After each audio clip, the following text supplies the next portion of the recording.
Today, I'm giving myself 5 seasons to take Manchester United from 15th in the Premier League, where they finished in real life this season, all the way back up to the top of the Premier League and to the top of the Champions League. In what was one of the flops of the century, Manchester United finished 15th and lost in the Europa League final. However, I think Ruben Amorim is the right man for the job, so he's going to stay in charge, but I'm going to be controlling it. There's going to be 5 episodes in this series, so make sure you subscribe to the channel so you don't miss out on any of the Manchester United career mode rebuild stuff. Without any further ado, let's take what was once the biggest and the best club in the world and put them back where they belong. So as you can see, Manchester United finished 15th this season. Absolutely terrible showing from them. If the bottom 3 weren't so bad and they didn't have Bruno Fernandes, Manchester United genuinely might have been relegated. Like, it's bonkers. There's a lot of deadwood in this Manchester United team that needs sorting out. Christian Eriksen will go on a free, as to Lindelof, Heaton, Johnny Evans. They will all be released. And, of course, Matheus Cunha is the big money signing that Manchester United have made this season. So we will go ahead and bring him in for the exact same fee. It was reported that it was a £62 million fee for Matheus Cunha. So that's what we've gone and done, paid for him. He's also reportedly doubled his wages that he was on at Wolves, so we've put him on quite high wages here at Manchester United, around the £150,000 a week mark. Matheus Cunha, number 10, is in at the Mighty Reds, alongside a very, very accurate Ruben Amorim there. Big signing for Manchester United. In terms of budget, we do have £69 million to spend for this window. For this season, we just paid £62 million for Matheus Cunha, so half of our budget is gone on Cunha already. It's time to get some of the deadwood out of this club, generate some funds, and rejuvenate this squad with an absolute huge summer transfer window. Jadon Sancho's out of contract at the end of this season, so he's going to go on the transfer list. Casemiro, again, can go on the transfer list to try and just get a little bit of revenue for the players that we're going to be losing at the end of the season anyway. If we go on to the biggest earners, Lautaro Martinez, Casemiro, De Ligt, Mazraoui, Harry Maguire, these can all stay. Marcus Rashford can get sold as well. His value's decreased massively and he's on 86 grand a week. These are genuinely nowhere near accurate, but that's what we've got in the game. Alejandro Garnacho is another one that's been causing huge trouble at Manchester United, so we'll ship him off and try and get as much money as possible for him. As this is still Ruben Amorim's team, we're still going to be playing the same system as he plays. Unfortunately, it doesn't quite resemble what it is in real life, but it's a 3-4-2-1. or a 5-2-1-2, pretty much. Matheus Cunha and Højlund up front with Fernandes, Mainu, Casemiro in midfield, Mazraoui and Dalot as the wing-backs bombing on forward, and Martinez, De Ligt and Maguire as the 3 centre-backs. We need to do some work in the transfer window. This squad is actually not that much of a surprise why it finished so far down in the Premier League, because the talent here is just pretty much non-existent. The bad boy of the club, the troublemaker, Alejandro Garnacho. He won't get seen out like this in real life, but he's off. Alejandro Garnacho sold to Fenerbahce, I think it was, for £20 million. Not actually too bad of a deal, in my personal opinion. Someone that hasn't been developing as well as he should have, is a bit of a troublemaker at the club, will be sold in real life. We've managed to sell him off for £20 million. Best possible deal was 21. We will take that. The next player we're going to look to try and sign is Bryan Mbeumo to replace Alejandro Garnacho. Now, he's valued at £40 million on the game. My chief scout came to me and said I might be able to get him for £32 million. They want Ahmad plus 18. Absolutely not. Ahmad is not going anywhere. £31 million is accepted for Bryan Mbeumo. He would be a big addition to this club. Bryan Mbeumo is in. Matheus Cunha, Bryan Mbeumo, 2 players that Manchester United have either got in real life or been heavily linked with in real life. So we're copying Ruben Amorim's plan in the career mode, and it's all coming together nicely. Here he is, our £30 million man, Bryan Mbeumo. Look at him doing his medical. What a beast. He slots in the team up there alongside Rasmus Højlund. We move Matheus Cunha back to the number 10 role where he's shone for Wolves, and we've dropped Bruno Fernandes into the central midfield role. And he'll be our sort of progressive midfielder alongside Casemiro or Ugarte that will sit back, be our ball winner. Now, with Southampton having an absolute stinker of a season last season, and getting relegated, we might have a chance to nick some of their better players. Of course, they weren't good enough to stay up, but Taylor Harwood-Bellis was absolutely amazing for Southampton and is only 23 years of age. So if we can get him for cheap, they want Harry Maguire. You're not getting Harry Maguire. £12 million for Taylor Harwood-Bellis after how he performed last season in the Premier League is a steal. He's not on a lot of money either. We've been able to get him on 50 grand, so a very, very cheap deal, all things considered. A very good backup centre-back that will be able to come into the club, come into the squad when we need him, and of course is only 23 years of age and will grow to one of the better centre-backs in this league. Marcus Rashford is gone to Chelsea for £30 million. Huge deal for us in terms of the money that we're getting. £30 million for an 80 rated 28-year-old winger. I'm over the moon with that. Buzzing. Completely buzzing with that. 33-year-old Casemiro goes to Brentford for £9 million. Thank you for your services, son. But at that age, with 1 year left on your contract, I'll cut my losses and I'll take almost £10 million and we'll move on. With Casemiro leaving, we've got a ready-made replacement lined up already. Someone that Ruben Amorim worked with at his previous club in Sporting. It is Morten Humland, who has a release clause of £60 million. We're going to try and see if we can get him for a little under that. Can we potentially sneak in there with a £45 million deal and make it work? We can. He is here. Our big money signing. Our CDM that Ruben Amorim worked with previously at Sporting. The like-for-like ready-made replacement for Casemiro is here. Very, very good at winning the ball. Very good on the ball. Only 26 years of age. Comes with bags of experience, but has potential to grow and get better. Huge signing. Jadon Sancho, the move to United hasn't worked out for him. He is off to Tottenham Hotspur for £36 million. In my opinion, that's not a bad price tag for what we're going to lose, which, you know, nothing because he was out on loan last season. What we can bring in with that money is huge. Jadon Sancho is gone. Marcus Rashford, Alejandro Garnacho, Jadon Sancho are gone for a combined 70, 80, 90 million pounds. Unbelievable bit of work, in my opinion. We need a replacement for Sancho, Rashford, Garnacho. All three got sold and we've not replaced them for backups. So we do need some backups. We've taken Harwood-Bellis from Southampton. Let's see if we can take Tyler Dibbling from Southampton as well. Very, very young, very, very inexperienced, but at 19 years of age, has a lot of potential to grow. And when we're chucking him into the odd match here and there, and he can come off the bench, he will shine. He shone for Southampton in real life last season. Let's hope that he can shine for Manchester United and the pressure of this club isn't too big for him and he can get up to the 85, 86 rated. But people have been saying that he can reach. And as we approach our first game of the Premier League, the new Manchester United era, it's Brentford away and we have a big task on our hands to get all 3 points, which we should be doing. And our lineup for the opening day with Ruben Amorim in charge, we've got Andre Onana still in goal. The back five is the same as last season. Martin is in alongside Bruno Fernandes with Mateus Cunha and Brian Mbeumo. The two new additions, obviously on the bench, Tyler Dibbling, Taylor Harwood-Bellis, and someone that I've not touched on yet, Anthony. We're going to keep Anthony at Manchester United after his good spell on loan at Real Betis and see if he can cook. Without any further ado, let's kick off our Premier League season and let's get this Manchester United rebuild underway. Hello. It's Cunha on the edge. Mateus Cunha took 20 minutes into his Manchester United debut and he puts us ahead. Come on, £62 million. Well spent by my books. Dalot's won it well. Højlund can set away Mbeumo, who can turn his man. Brian Mbeumo into the back of the net. He doesn't celebrate against his former team, but Manchester United are 2-0 up inside the first half. What a start. What an opening day it's turning out to be. Højlund can pick out the run of Mazraoui, who can try and get to the byline and pull it back for Mbeumo. It's 3. Manchester United in absolute dreamland. 3-0. What a start. Here we go, Højlund. It's Rasmus Højlund who's going to look for 4-0. It is going to be 4-0 on the opening day. What a start. Rasmus Højlund The man that could lead this club to glory if he just figures out how to get his feet working and how to put the ball in the back of the net. Hopefully that's what we're going to get him to do.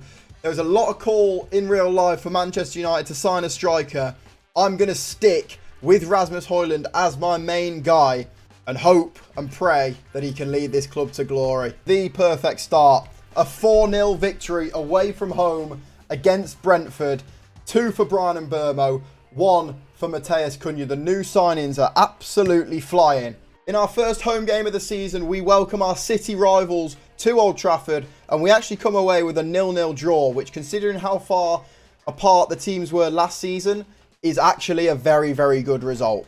We have completed the first transfer window of the rebuild, spending £200 million, £62.5 million on Matheus Cunha, £45 million on Morten Hulmand, Taylor Harwood-Bellis, Tyler Dibbling in from relegated Southampton, and £31.5 million on Bryan Mbeumo from Brentford to Manchester United. However, we've been able to spend that £200 million because Jadon Sancho, Garnacho, Rashford, Casemiro have all sold for big money deals. All in all, I think a very, very decent window. We've got a lot of talent in the squad. We've upgraded some of the key areas that Manchester United needed upgrading. The depth is there. I think we're in for a decent season. And we soon faced our first big challenge with Liverpool at home. Didn't start too well as Darwin Núñez put the visitors ahead, but Captain Fantastic Bruno Fernandes was there to pick up the pieces and earn us a point at Old Trafford. So after that result against Liverpool, we would go on to beat Leeds, Wolves and West Ham and stay unbeaten for actually quite a large majority of the season until we ran in to Aston Villa away from home and we lost 2-1. Apart from that, 3-1 win against Nottingham Forest, 2-2 draw with Everton. Not bad going for Manchester United, who currently sit 4th in the table after 14 games. Only 7 points off top of the table, Aston Villa. In terms of squad and how the new signings have done, Bryan Mbeumo is more than justifying his big price tag with 11 goals and 2 assists in 14 games, and Captain Fantastic Bruno Fernandes has got 9 goals and 2 assists in 18 games. Højlund 6 goals in 17 matches in all competitions, not too bad at all. And then after that, it's an absolute shit show, to be fair. Matheus Cunha has not done anything in front of goal for us. Joshua Zirkzee has not done anything in front of goal for us, really. Those three are carrying this Manchester United team on their back. We have Arsenal away coming up. It's a huge game. If we can beat them, we can put some separation between ourselves and them in the table, and we can really start to consolidate and look like we're going to get Champions League football. We need to go and perform. So this must-win game against Arsenal. It is a fairly full-strength Arsenal team. Victor Gyökeres has indeed gone to Arsenal in this save. We're going with our fairly normal starting 11. We've had to make a few changes at the back. Harwood-Bellis and Luke Shaw come in at centre-back because our centre-backs are extremely tired. Same front three that's been struggling for goals this season. Let's hope that we can cook. Getting a lot of success with Dorgu down this left-hand side. Cunha. And Mbeumo. Bryan Mbeumo for 1-0 Man United! Come on! He's the big money signing. Not as big money as Matheus Cunha, but he's the big money signing and he's delivering this season. No. He's gone through. It's Valverde! Arsenal level. I don't know why the centre-halves just disintegrated like that. That was the easiest goal they're going to score. Watch the two centre... Ah, it doesn't show it. Watch the two centre-halves. I don't know what they're doing. Just before half-time. Terrible, terrible time to concede. We've been so much better than them in this first half as well. Cunha. Højlund! Mbeumo! It was always going to be. It's a double for Bryan Mbeumo. Oh, yes, what a goal. What a game. What a performance this has been. Oh, he's onside. Gyökeres. It wasn't even Gyökeres, it was Valverde. Oh, as quickly as our lead came, it disintegrated. That's the £130 million man, mate. Højlund. Højmald. Gyökeres doesn't miss that with 3-2 down.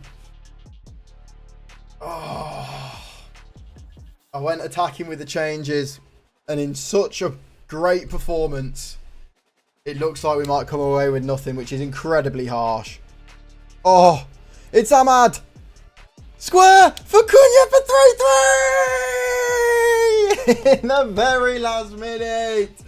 Matheus Cunha, the £62 million man, gets us a point. And with where we were in the table, if we wanted to achieve anything special this season, we would have to go on a run. And go on a run we did. Things started to click. The system started to work. Every player in their position was putting in 7 or 8 out of 10 every single game. And Manchester United was starting to cook. That was until we ran into Crystal Palace and Jean-Philippe Mateta, who scored 2 absolute worldy goals. It's very, very similar. 2 volleys. Like, how do you even defend that? I can't believe what I saw. And despite the good run and things starting to click, that Palace result really knocked the wind out of our sails. We went 1-0 up against Brighton, but you could just feel the confidence in the squad wasn't there. And slowly but surely, it started to slip away from us. With the game evenly balanced, Zimas goes through and puts Brighton in the lead, and they will be leaving Old Trafford with all 3 points. We're 1 day away from the January transfer window starting, and we currently find ourselves sat in 7th, just outside the top 6. 2 points is the difference between us and Chelsea. We're not too far off. Obviously, City are far and away in the lead, but we're only 8 points off second place Arsenal. So if we can put a good run together, we can have a strong January window, we can potentially get top 4. That has got to be our target. We've got a full strength team. So let's hope that we can go there, stick it to Pep Guardiola, and come away with something. Oh, it's a good sign. It's a good sign. Oh, mistake. And Cunha can't punish. What the hell was that? Get on. Hoyland, hold it. Play Mbeumo. It's Brian Mbeumo. 1-0 United. It's a turn up for the books. What a half of football we've played. When I said at the start we needed to be perfect, so far we have been perfect. The only time they've created a half chance, Onana's been out and smothered the ball. And Mbeumo slots it away. What a signing, mate. No, it's Haaland. Oh, we've gone up one end and missed an opportunity, and they've gone up the other end and scored. Oh, mistake. Huge mistake from Mazraoui. And it's Echeverri with Haaland alongside him. Lenny Yoro. Oh, mistake again. Great save. Oh, it's I don't believe it. I don't believe how that's trundled over the line. Oh my God. Pop. Bang. And Mbeumo! He's gonna do that! Get in, Brian. Come on. What a signing. Honestly, best signing I've ever used on career mode, man. He's had such an impact on this team. Oh, look out. Hoyland. Rasmus Hoyland wins it, potentially, for Manchester United. I said a few games ago, when we came back from the jaws of defeat against Arsenal, I said this team has something. It's got a bit of grit. It's got a bit of determination. It's shown it here. And it's a great finish from Rasmus Hoyland to slot it at the near post. And Mbeumo for a hat-trick. It's Brian Mbeumo to win the game. No, what a save. Ref, we'll have the whistle. What a 3 points that is. What a 3 points that is. That is huge. So the January transfer window's rolled around, and not only were we struggling for defensive options and defensive depth, we were struggling with our wing backs not being the best. Thomas Araujo from Benfica, obviously a club in Portugal that Ruben Amorim would have seen, would have worked, not alongside, but worked against, could be the potential signing that we need. Can play as a centre-back, can play as a right-back. He's quick, he's strong, can play all across the defensive line, and he will become a very, very good player in the future. He's 80 rated now, so I think this is a deal that's well worth almost breaking the bank for. We've got £70 million, and it looks like he might be joining. And here he is, Thomas Araujo. Can play as a centre-back, can play as a right-back, can play as a wing-back. But what Ruben Amorim is building at Manchester United, I think he is perfect and exactly what we need. Portuguese, young, talented, strong, quick, physical. What more could you want from a defensive player? With the transfer window happening off the pitch, we couldn't let that distract us from our on-the-pitch responsibilities. We hosted West Ham, where a Bryan Mbeumo double sealed all 3 points for us. And with things how they were, it was important we continued this form. And we went to Brighton, and a Bruno Fernandes free kick got us all 3 points. Now, despite our league position and our start to the season, which we find ourselves in 5th position, we've only gone and made that one signing of Thomas Araujo for £30 million. And that's because we don't really have the budget to really strengthen the squad. We've got £32 million remaining, and there's no one that we can get for £32 million that's really going to add that next bit of quality to our squad. So I'm going to keep that. I'm going to roll that over to next season, hopefully. And we weren't able to sell anyone. We were looking at selling Anthony maybe to Saudi Arabia, but they didn't come in with a big enough bid. So we're as we were in terms of squad. We're going to attack this second half of the season and hope that we can find ourselves in a Champions League position at the end of it. And attack it we did. We had a really promising second half of the season. Bruno Fernandes was making things tick in the middle of the park. Bryan Mbeumo was scoring goals for fun. And the points just kept coming. We went to Everton and won. We went to Spurs and won. We went to the Molineux, and despite going behind to an interesting Fabio Silva goal, we were able to come back and get all 3 points with goals from Bryan Mbeumo and Matheus Cunha, who were linking up brilliantly. Our transfer window, our transfer business has been amazing, and it gave us the quality and the depth to really attack the Premier League in the second half of the season. Of course, with no European football, we were able to dedicate everything to the Premier League, and it really paid off. It really helped us. Just like that, you join us on the final day of the Premier League season, and we find ourselves in 2nd place in the Premier League, but only just. It's all to play for on the final day. Manchester United have Leeds at home, and a win will see us get Champions League for Season 2. We need to win this game against Leeds. Villa, Chelsea are 1 point behind us. Arsenal are just 2 points behind us with a game in hand. It could go either way. Liverpool are out of it. It's a 4-way battle for 3 spots in the UEFA Champions League. The money will be through the roof. The amount of quality players that we can sign will be through the roof.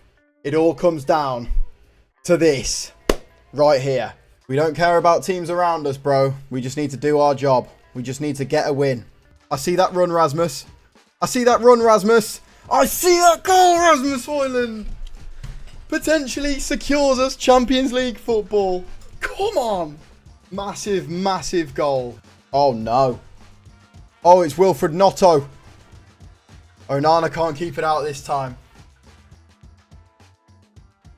Willie Gnonto just pulls Leeds level on the final day. Oh, Neil. Oh, Neil, we're 2-1 down. Oh, my life, we're 2-1 down to Leeds United on the final day. I do not believe it. I don't know why we're not playing well. Oh, no, imagine we bottle Champions League. Offside. 3-1 down. Oh, my life, we're 3-1 down. I don't get it. I just don't understand it at all. We've completely capitulated on the final day. I really hope we've got enough. Oh my life, we're getting torn apart. We're getting absolutely torn apart. We've lost 4-1 to Leeds United on the final day when Champions League is at stake. No. We've just got to hope results elsewhere have gone our way. We've just got to hope. The 4-1 loss. It is embarrassing at Old Trafford on the final day. Villa and Chelsea drew, I think, and Arsenal lost. I think we've got enough. I think we have enough for Champions League football. We do. We finished second. It doesn't matter anyway. Joint on 71 points with Villa and Chelsea. Arsenal drawing 1-1 with Crystal Palace on the final day meant that we were okay in the end. It's huge for the club. It's back where they belong. And the prize money from the Premier League, £176 million, gives us a lot of options. As for the stats, Bryan Mbeumo, 28 goals in 39 games in all competitions. Bruno Fernandes, again, pulling up absolute numbers. 27 goal contributions in 46 games. Højlund, 16 goals in 40 games. And then, as I said, at the halfway mark, there's not been a lot apart from that. Cunha, 7 goals, 2 assists in 37 games. Dalot is the 5th top scorer with 3 goals. We need to really address this. We do really need to address this because those 3 players, Højlund and Mbeumo, Fernandes, have carried this club back to Champions League football. Arsenal went and won the FA Cup. The Carabao Cup was won by Newcastle, who beat Arsenal. The Champions League is a final of, is that Napoli and... I don't even know. I don't even know the Italian clubs. My bad. The Europa League, Chelsea win that. Conference League, Bologna versus Panathinaikos. That'll be a good final. And then, what's this? The World Cup is just underway. In terms of the Championship, Southampton and Leicester will be coming back up for sure. The playoffs will be ongoing as we speak. I imagine PSG, yeah, PSG won Ligue 1. The Bundesliga was won by Bayern Munich, I want to say. No, Leverkusen beat Leipzig, Dortmund, Stuttgart, and then Bayern Munich down in 5th. That's a bad season for Bayern Munich. In the Serie A, AC Milan win it in the first season. Liga Portugal, Ruben Amorim's former team Sporting in 4th. And finally, Real Madrid smash La Liga to beat Barcelona. It's huge. Jack Grealish, top scorer in the Premier League for Manchester City. Then our Bryan Mbeumo, 24 goals in 34 games. He's had a huge impact. In terms of assists, Grealish is the best player in the world, apparently, on this save. Bruno Fernandes in there at 5th. Onana's had a really good season. We said at the start, if we were going to achieve stuff this season, it would be due to Onana. And that is point in case there. He's done very, very well. We have a big window on our hands. Who should we sign? Let me know down in the comment section below. The Manchester United rebuild is well underway. 2nd in the Premier League in the first season. And most importantly, Champions League football back to Old Trafford. We need a big window. I need your help in the comment section. Let me know. If you did enjoy, smash that like button. Subscribe to the channel so you don't miss out on any future Manchester United episodes coming out over the next couple of weeks. We got 4 more seasons, but we are in the Champions League. Let's have it in a bit. Bye-bye.